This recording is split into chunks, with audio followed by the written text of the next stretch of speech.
Лелек құстарының балапандары кейде әртүрлі себептерге байланысты ұяда өліп қалады. Сол кезде ересек құстың бірі сұмдық әрекетке барады. Көріп отырғандарыңыздай өлі балапанды ересек құстың бірі жейтін болады. Тәуешкілері қанша биіктікке өрмелесе де оларды ол жерден аулайтын жыртқыштар табылады. Олар бүркіттер. Жыртқыш құстарға оларды аулау қиындық түсірмей, биіктіктен тап беріп, содан соң оларды өз ұяларына қарай тасиды. Ұшу барысында құстар тәуешкілер ешқандай қарсылық білдірмес үшін төмен қарай лақтырып өлтіріп алады.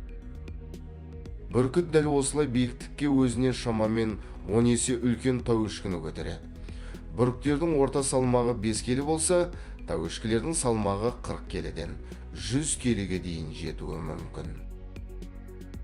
Содан кейін өлі тәуешкіні қайта көтеріп, өзінің ұядағы аш балапандарын апарып, оларды тамақтандырады.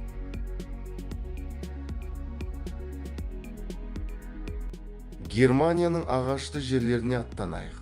Қазір бұл жақта жаңғақтар маусымы және тиындар оларды қыс мезгіліне жинауда. Жаңғақтарды жер астына ағаш қуыстарына жасыруда, алайда олардың тынымсыз еңбек етіп жатқанын біреу жоғарыдан бақылап тұр. Бұл самыркеш құсына да қысқа дайындалу керек, бірақ ол өзі еңбектенбей азық табудың оңай жолын іздейді.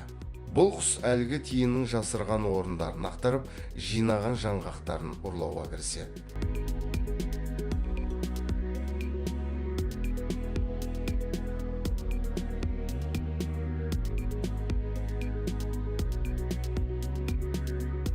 Коста-Риканың джунглиларында анола деп аталатын өте ерекше кесіртке тіршілік етеді. Оның қабілеті сіздерді таңқалдыратыны анық. Мысалға қазір оған қарсы мына мамот құсы аңшылық жасамақ және кесіртке одан құтылу үшін. Ол барынша қашып, жақын жердегі суға сүңгитін болады.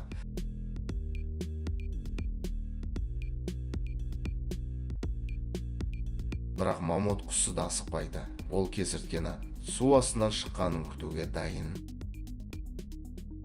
Сол мезетте әлгі кесіртке адам сенгісіз нәрсе жасайтын болады.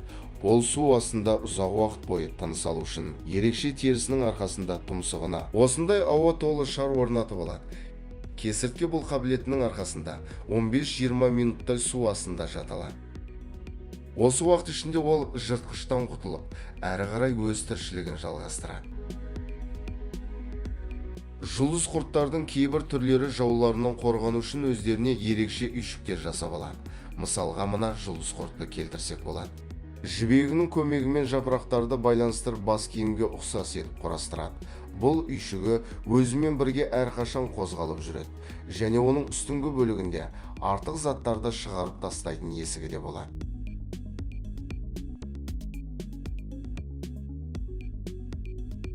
Мына шайындарға назар аударайық. Олар дәл қазір өздеріне қарай біреуді шақырып жатқан сияқты. Шын мәнінде дәл солай. Аталық шаяндар жұптасу маусымы кезінде ерекше күй саяқтарымен ұрғашылардың назарын осылай аударады. Үлкен сары қысқыштары тек бір ғана аяғында болады. Сондықтан бұл шаяндарды скрипкашы деп атайды. Ұрғашылары өздеріне ұнағанын таңдайды. Содан кейін екеуі үндеріне кіріп жұптасады. Мына көрініске назар аударайық. Бұл алып кашалот киттері судың жоғары бетіне қарай көтеріліп, вертикалды түрде ұйықтауда. Бұл көріністе бір акула екіншісін тістеп жатқанын байқауға болады. Бұл шабуыл емес, еркек акула мен ұрғашының жұптасуы. Олардың қосылуы осылай жүзеге асатын болғандықтан, ұрғашы акулалардың терісі еркектерге қарағанда қалыңырақ болады. Аустралияда тіршілік ететін мына аралар ұя ретінде жерден ін қазады. Олар әлемдегі ірі аралардың бірі ғана емес, сонымен қатар ең ессіз аралардың қатарына. Сырттан бақылайтын болсақ, өздерімен өздері тыныш өмір сүріп жүрген араларды байқауға болады. Расында дәл солай, себебі бұл жерде қазір тек ұрғашылар ғана өмір сүруде. Ал аталық аралар бірін-бірі өлтіріп тастаған. Бұл оқиға осыдан 2 ай бұрын орын алған болатын. Еркек аралар жиналып, іннен шығатын ұрғашы араларды күтетін болады. Ұрғашы аралардың иісі еркектерді қоздырады. Содан кейін аталық аралардың арасында үлкен талас басталады.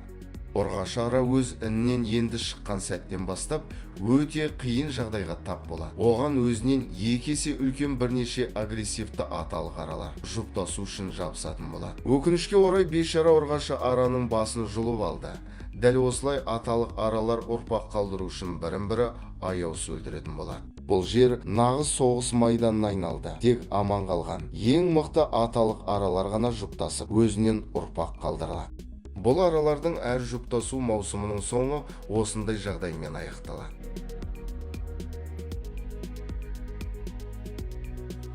Бұл шаян тәрізді өрмекші өзінің тамаша бүркемеленуінің арқасында гүл үстіне қонған жәндіктерді аулайтын болады.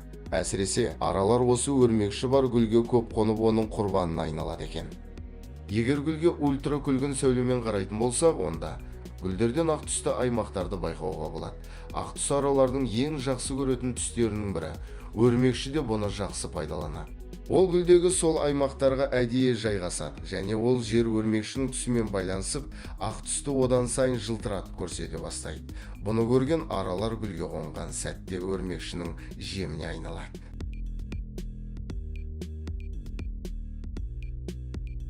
Құмырсқалардың мына түрлері емен жаңғақтарында өмір сүреді. Олар өте кішкентай, сондықтан бір жаңғақтың ішінде 100-ге жуықтай құмырсқалар болады. Емен жаңғағында өмір сүру олар үшін жайлы болғанымен, кейде бұл ұялып жануарлардан қауіптенуі мүмкін. Бұл жабайы күркетауықтар жаңғақты қорек ретінде пайдаланады. Сол кезде құмырсқалар үшін де біраз қиындықтар туындайды. Бұл құмырсқалардың бүкіл өмірі толығымен осы қоңызға байланысты. Егер бұл қоңыздар болмаса, мына құмырсқалар да жойылып кетеді. Қоңыздар емен жаңғақтарын піспей жатып пайдаланады.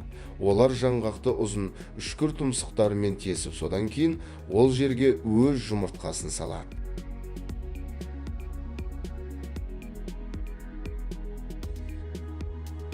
Емен жаңғақтары піскеннен кейін жерге түседі, және оның ішінен әлгі қоңыздың дернәсілі сыртқа қарай шығатын болады. Дернәсілден қалған бос емен жаңғағы құмырсқалар үшін жайлы үйге айналады. Айтып өткендей, егер бұл қоңыздар осылай жаңғақтарды қалдырмаса, құмырсқалар өздігінен олай жасай алмайды. Сіздердің назарларыңызда ызылдақ шыбын. Ол жақын арада жұптасқан. Енді ол өзіне жапондық құмырсқалардың үйлеуін іздестіруде. Ызылдақ шыбын құмырсқалардың үйлеуіне жұмыртқа салады. Сондықтан шыбын болашақ ұрпақтарының өсіп шығуын қамтамасыз ету үшін ресурстарға ең бай құмырсқа үйлеуін іздестіруде. Ызылдақ шыбын лайықты орнында тапқаннан кейін, оның кіреберісіне өзінің жұмыртқаларын салуды бастайды. Құмырсқалар шыбынды қанша орнынан қозғалтпақ болса да, оған қарсы ештеңе істей алмайды. Ызылдақ шыбын бар жоғы 10 жұмыртқа салады. Ал енді қызықтың бәрі алдағы уақытта орын алады. Арада бір апта өткен соң, жұмыртқалардан бір уақытта ызылдақ шыбынның дернәсілдері шығады. Осыдан кейін дернәсілдер бірден жеуге болатын нәрсені табу үшін ұяның ішіне қарай кіре бастайды.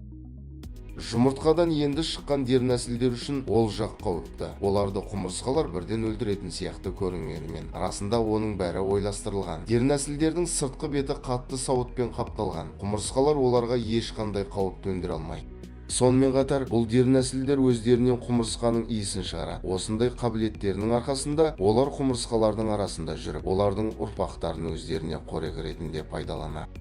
Олардың әрқайсысы толық ызылдақ шыбынға айналғанша шамамен 120-ға жуық құмырсқаның дернәсілдерін жейді. Сауыттарының астында кішкентай аяқтарының көмегімен оларды аулап, содан кейін ішіндегі бар сұйықтықтарын сорып, тек сыртқы қабықтарын қалдырады. Африкада мынандай бір өрмекшінің ерекше ұясын кездестіруге болады. Өрмекке ілініп тұрған құм мен тастардан құралған шарлар, және олар бұл жерлерде өте көп кездеседі. Бұнда ерекше ұяның иелері соның ішінде өмір сүреді. Ішіндегі өрмекшілер сыртқа тек түнгі уақытта шығады. Бұл олар үшін өз құрбандарын аулайтын уақыт. Әрбір өрмекші өз өрмектерін төмен қарай балық аулайтын қармақ секілді жіберіп қояды. Ол жерге қандайда бір құмырсқа жақындайтын болса, онда ол сол өрмектердің біріне жабысып қалады. Оны байқаған өрмекші сол сәтте оны жоғары қарай көтеріп алады. Түнде осылай өрмекші бірнеше құмырсқаларды өз тұзақтарына түсіреді.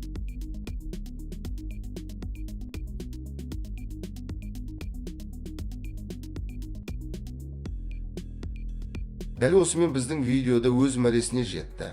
Назарларыңызға рахмет. Видео қызықты әрі пайдалы болса, арнама жазылып, лайк басып пікір қалдыруды ұмытпа. Келесі кездескенше сау болыңыздар.